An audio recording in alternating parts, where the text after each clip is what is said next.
This is 5 on your side at 6. Focused on you. First tonight, we are in a weather alert. Temperatures have already tumbled 30 degrees today, and that wind is really picking up.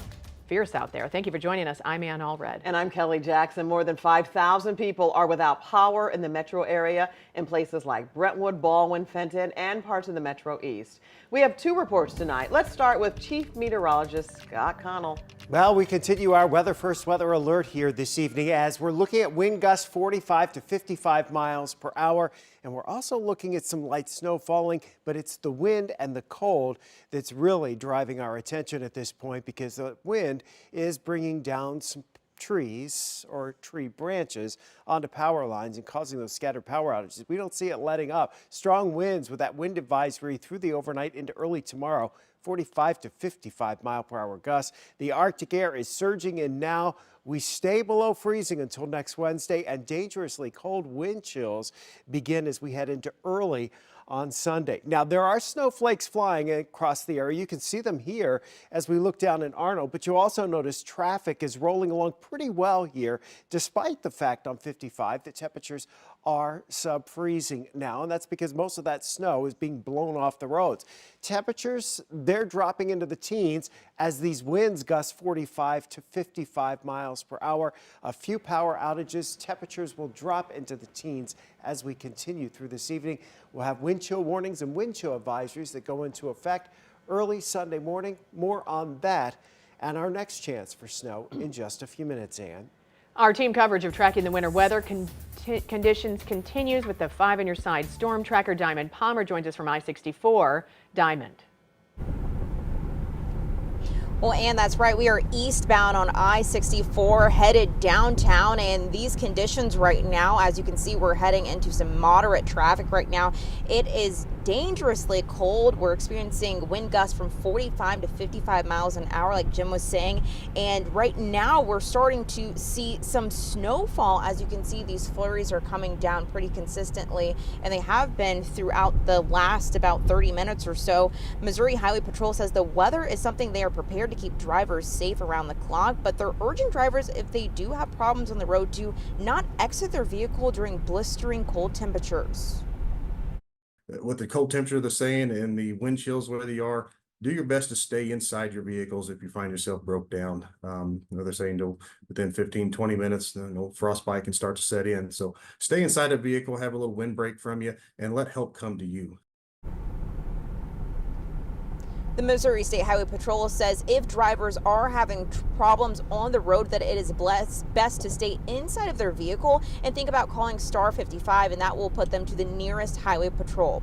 Reporting live here in St. Louis, Diamond Palmer, 5 on your side. And these cold temperatures can be extremely dangerous. According to the Mayo Clinic, risk for frostbite increases when air temperatures fall below 5 degrees. It can set in on exposed skin in under 30 minutes. Hypothermia, another concern. Symptoms include shivering, dizziness, lack of coordination, confusion, and fatigue. And doctors say it's just best to stay inside.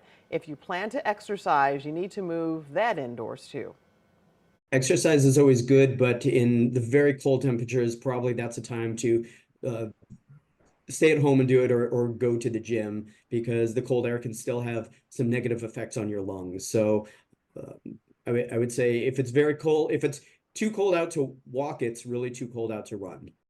You should also check on your elderly neighbors, and you have pets, limit their time outdoors.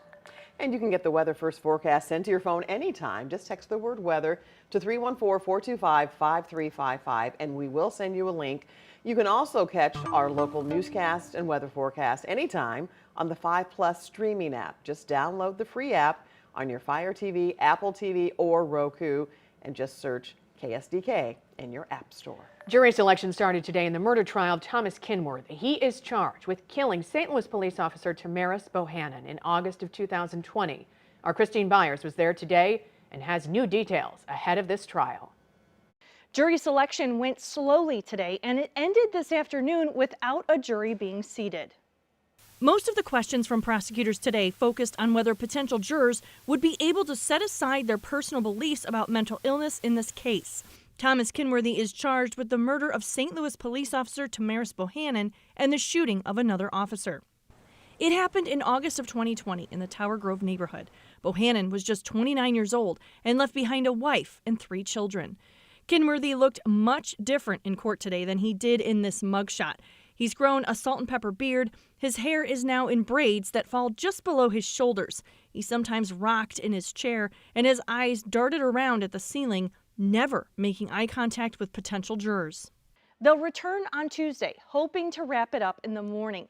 Once the jury is seated, opening statements will start, and that should begin Tuesday afternoon. The trial is expected to last 2 weeks, and I'll be there every step of the way.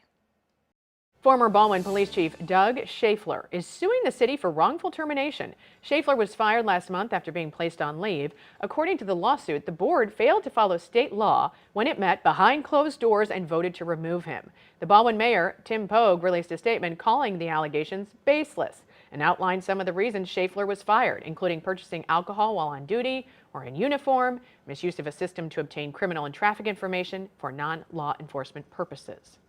A St. Louis County hospital system says, quote, unprecedented pressures force them to make changes. St. Luke's announced it is cutting services at some of its clinics and sites.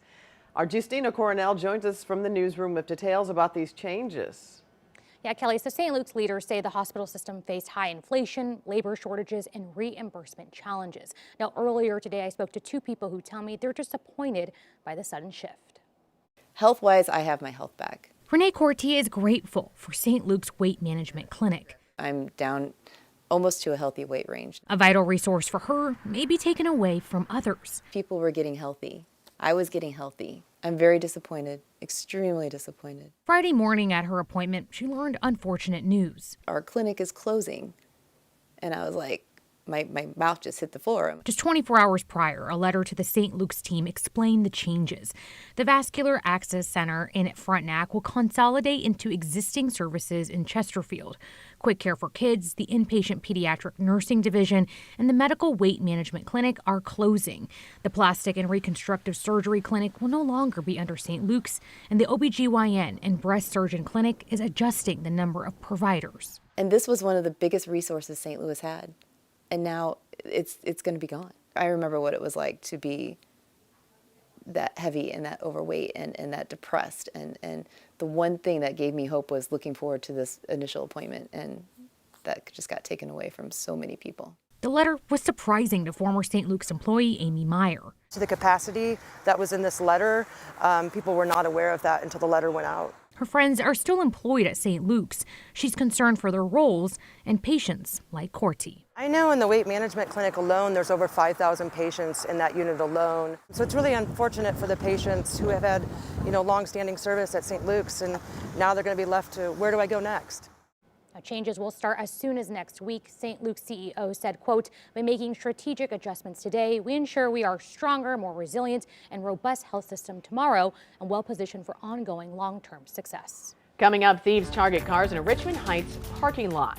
Why police think they know how many were involved and what they were driving. Plus, the round-the-clock effort to protect strays from the extreme cold.